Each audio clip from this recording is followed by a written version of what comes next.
चुनावी दौरा हमने भी कर लिया, अभी भी जो है भाजपा का दबदबा जो है उत्तर प्रदेश में खूब दिख रहा है। कहा है मैडम, आप बड़े चैनल वालों की तरह बात कर रही हो, बिक गई हो क्या कहीं से जाके? आप क्यों बिक नहीं, आप पूर्वांचल से होके आ रही हो। अब पूर्वांचल में भी आपको पता है कि हर जगह सपा सपा है, दूसरी तरफ जनता खफा खफा है। आपको पता है, कहने की जरूरत नहीं है। आप पूर्वांचल से आ रही है, मैं लगातार देखता रहता हूँ जितने भी देखिए बड़े जो चैनल है, मैं इनके लिए कहना चाहूँगा ये कुत्ता हो गए हैं। जिस तरीके भारतीय जनता पार्टी चैनल कौन? चैनल जो कुछ चैनलों का नाम लूँगा, जो ईमानदार हैं, जो ईमानदारों की सूची बनी हुई है, वो चैनल कुत्ते हो गए हैं। जिस तरह भारतीय जनता पार्टी के लोग बिस्किट फेंकते हैं और वो जैसे कुत्ता झपट्टा मारता है वो खाने का काम करते हैं, तो उस तरीके से वो ओपिनियन पोल दिखाने का काम कर रहे हैं। लेकिन यूट्यूब वालों का स्तर बचा हुआ है, क्योंकि इसका मुझे परिणाम देखने को मिला। किसान आंदोलन हुआ, चाहे बंगाल में इलेक्शन हुआ, दिल्ली में इलेक्शन हुआ, यूट्यूब ने सच्चाई दिखाने का काम किया, धरातल की सच्चाई दिखाने का काम किया। सरकार भारतीय जनता पार्टी की कहीं से कहीं तक नहीं बन पा रही। आधा से ज़्यादा सीटों पे भारतीय जनता पार्टी के नेताओं का, जनप्रतिनिधियों का जमानत जब्त होने वाला है। ये सच्चाई है, हमें तो पता है, आप भी मान लीजिए। ठीक है, आप अभी कह रहे थे, आपने कुछ चैनलों की बात की, शायद डर के कारण आपने नाम नहीं लिया उनका, वो बात की बात है। लेकिन अभी अखिलेश यादव जो है वो अंजना ओम कश्यप जी को जो है इंटरव्यू देते हैं और उसमें ये कहते हैं कि उन्होंने एक सूची बनाई है जिसमें अंजना ओम कश्यप भी एक ईमानदार पत्रकार बताई गई। ये घोर कलयुग आ गया। अगर किसी को ईमानदार बताया जा रहा है तो उसे गाली लग रही है। सत्ता की दलाली करने वालों को ईमानदारी की गाली लग रही है। तो समझने की जरूरत है, सोचने की जरूरत। देश की जनता को पता है धरातल पे क्या चल रहा है। जो मीडिया है, मीडिया देश की चौथा स्तंभ है। मीडिया का काम है जो सच्चाई है वो जनता को अवगत कराना। अगर जनता कहीं भटकती है तो मीडिया जमीनी मुद्दों को उठा के जनता को राह दिखाने का काम करता है। लेकिन इस समय मीडिया तमाम बिक चुकी है। जो भी बड़े बड़े चैनल है, जिन जिन लोगों के आप नाम ले रहे हैं, ये सिर्फ सरकार की चाटुकारिता करने में व्यस्त है। अगर भारतीय जनता पार्टी के लोग अपने तलवे में जहर लगा के सो जाएं तो सुबह उठ के देखेंगे तो ऐसे पत्रकारों के मुंह से झाग नजर आएगा। अच्छा, तो क्या लग रहा है कि ये जो पत्रकार आप कह रहे हैं बिक गए हैं, चाटुकारिता कर रहे हैं, तो भाजपा के नेटिव्स तो नहीं बन गए हैं, भाजपा के प्रतिनिधित्व नहीं बन गए हैं? देखिए, कुछ अधिकारी जैसे देख रही है कि वीआरएस लेके चुनाव लड़ने की फिराक में लग रहे हैं। ये पत्रकारों का भी यही हाल है। ये जिस दिन रिटायर हो जाएंगे, जिस दिन छोड़ देंगे, ये भारतीय जनता पार्टी की सदस्यता ले लेंगे मोदी जी के नेतृत्व में। जी, तो मतलब पत्रकारिता छोड़कर आप कह रहे हैं कि एक भाजपा के प्रवक्ता तो नहीं बन जाएंगे? बिल्कुल, भाजपा के प्रवक्ता तो बन चुके हैं। आप इनकी डिबेट देखिए, ये भारतीय जनता पार्टी के जनप्रतिनिधि की तरह बात करते हैं एंकर की जगह। ये भाजपा के प्रवक्ता बन गए। जमीनी जो हकीकत है उत्तर प्रदेश में समस्या क्या है? उत्तर प्रदेश में समस्या रोजगार की है, उत्तर प्रदेश में समस्या शिक्षा की है, स्वास्थ्य की है। ये मुद्दे कहाँ हैं? आज बताइए, इलाहाबाद में किस तरीके से लाठियां बरस रही हैं। गणतंत्र दिवस के दिन, आज गणतंत्र दिवस है, कल लाठियां बरसी हैं। मतलब जनता को किस तरीके से हमारे नौजवानों के ऊपर, जो उत्तर प्रदेश सबसे ज़्यादा नौजवानों का प्रदेश है, उनके ऊपर किस तरीके से लाठियां बरसाई जा रही हैं। ये बताइए, इन्होंने तंत्र के ऊपर गण का इस्तेमाल करने का काम किया। ये बंदूकबाज लोग हैं, तमंचेबाज लोग हैं। ये जनता इन लोगों से ऊब चुकी है। लेकिन क्या लग रहा है, क्योंकि अब तो कहा जा रहा है कि आप तो खुद भी हिंदू हैं, लेकिन हिंदुओं की बड़ी पार्टी भाजपा कही जा रही है, तो ऐसे में अखिलेश हरा पाएंगे? क्योंकि मोदी योगी भी तो एक बड़ा फैक्टर माना जा रहा है ना उत्तर प्रदेश में। देखिए, जो जनता से मैं बात कर रहा हूँ, तो जो भारतीय जनता पार्टी को वोट नहीं देगा, भक्तों के नज़रों में, मोदी जी के नज़रों में और भारतीय जनता पार्टी के लोगों के नज़रों में, वो हिंदू नहीं है, वो राष्ट्र विरोधी है, वो मुसलमान है, पाकिस्तान है, खालिस्तान है। इन लोगों को लगता है देश को दो डिवाइड में कर दिया इन्होंने।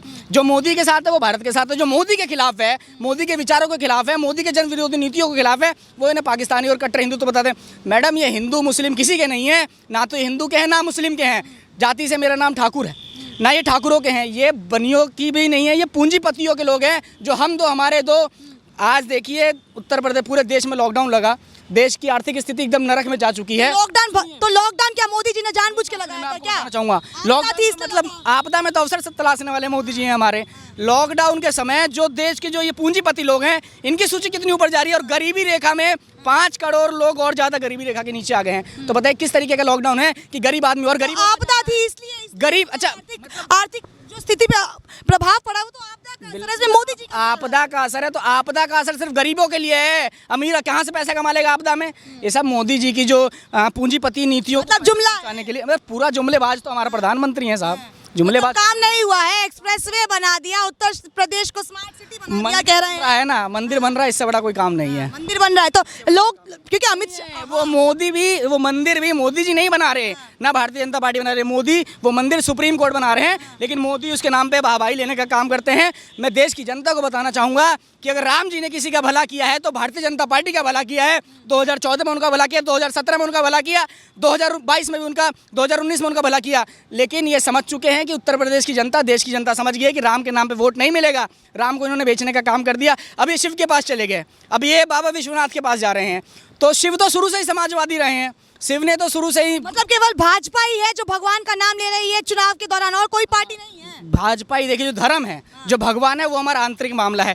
कोई मुस्लिम है उसके घर में कुरान है, कोई हिंदू है उसके घर में गीता रामायण है, लेकिन ये प्रचार करने की चीज़ नहीं थी। भारतीय जनता पार्टी ने धार्मिक भावनाओं को उस्का के उस पर राजनीति करने का काम। जातिगत की राजनीति, संविधान क्या कहता है? राजनीति से धर्म चलता है, धर्म से राजनीति नहीं चलती। लेकिन भारतीय जनता पार्टी के लोगों ने राजनीति की परिभाषा बता के धर्म से इन्होंने राजनीति को जोड़ने का काम किया और लोगों की भावनाओं जगा के इन्होंने वोट लेने का काम किया, जो कि जनता समझ चुकी है। पेट की आग से बड़ा धर्म का आग नहीं होता।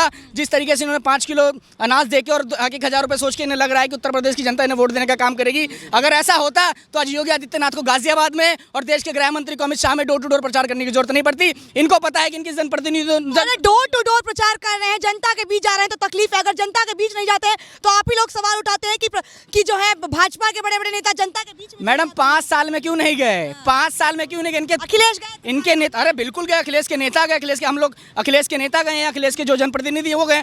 भारतीय जनता पार्टी के ये कहीं ना कहीं नाकामयाबी तो है। भारतीय जनता पार्टी के नाम पे वो किसी प्रत्याशी के नाम पे वोट नहीं मिल रहा। आप साहिबाबाद विधानसभा में खड़ी हैं, साहिबाबाद विधानसभा में साहिबाबाद भारतीय जनता पार्टी के जो प्रत्याशी उसके नाम पे वोट नहीं मिल रहा, योगी और मोदी के नाम पे वोट मिल रहा है। इसका मतलब साफ है, अगर देश में प्रत्याशी को जिताने के लिए अगर गृह मंत्री, प्रधानमंत्री, राष्ट्रीय अध्यक्ष पार्टी का और योगी मुख्यमंत्री अगर डोर टू डोर प्रचार कर रहे हैं तो इससे साफ जाहिर होता है कि इनके सारे प्रत्याशी निकम्मे हैं, नालायक हैं और तमंचेबाज हैं, जिन्होंने देश की जनता को लूटने का काम किया, जनप्रतिनिधि बन के अपने अपने विधानसभा को लूटने का काम किया। इसलिए इनके बड़े बड़े नेता भीख मांगने का काम कर रहे हैं। ऐसा क्यों है कि फिर क्यों बड़े बड़े नेता जो है समाजवादी पार्टी के वो भाजपा में शामिल हो रहे हैं? मुलायम सिंह यादव की जो बहू है छोटी, वो खुद भाजपा में शामिल हुई है। ऐसी कौन सी बात है कि जो समाजवादी पार्टी छोड़कर चुनाव आते ही भाजपा में शामिल हो जा रहे हैं? अरे मुलायम सिंह यादव जी का बहू का छोड़िए, उनको तो शामिल कराने के लिए राष्ट्रीय अध्यक्ष, गृह मंत्री, ये सब जाके शामिल कराना चाहिए। उनके पीछे क्या है?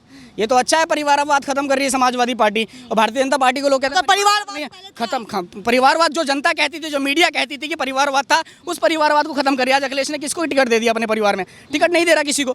तो आप ये सोचिए कि जो भारतीय जनता पार्टी, आज देखिए जो देश के गृह मंत्री हैं उनके दोनों बेटों को टिकट मिल गया, नीरज सिंह को टिकट मिल गया, पंकज सिंह को टिकट मिल गया। जो भी भारतीय जनता पार्टी के जो हमारे देश के गृह मंत्री हैं उनका लड़का BCCI में सेट हो चुका है, सेक्रेटरी बन चुका है। तो सबको पता है कि परिवारवाद कहाँ है और जनता का विकास कहाँ है। लेकिन अभी भी जो है उत्तर प्रदेश की जनता की बात कर लेते हैं तो राम मंदिर हो या काशी विश्वनाथ का कॉरिडोर हो, ये एक मुद्दे माने जा रहे हैं जिस पे कहा जा रहा है कि हिंदू वोट जो है वो उसके साथ जाएगा ही जाएगा।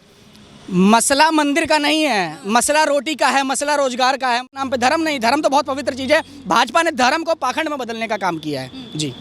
तो ये थे हमारे साथ सोशल एक्टिविस्ट अंशु ठाकुर, जिन्होंने हमारे तमाम सवालों के जवाब दिए हैं और बड़ी बेबाकी से अपनी राय रखी है। साथ ही ये भी बता दिया है कि इस बार उत्तर प्रदेश की जनता जो है वो बदलाव चाहती है कि सत्ता में जो है एक बार फिर से अखिलेश की सरकार बने और जो काम अधूरे रह गए हैं भाजपा की सरकार में, वो कहीं ना कहीं अखिलेश की सरकार अगर सत्ता में आती है तो वो पूरे होंगे। अब सत्ता में कौन आता है, मुख्यमंत्री उत्तर प्रदेश का कौन बनता है, ये तो हमें आने वाला वक्त बताएगा। और ऐसी तमाम खबरों के लिए आप बने रहें डेली हिंद के साथ। धन्यवाद।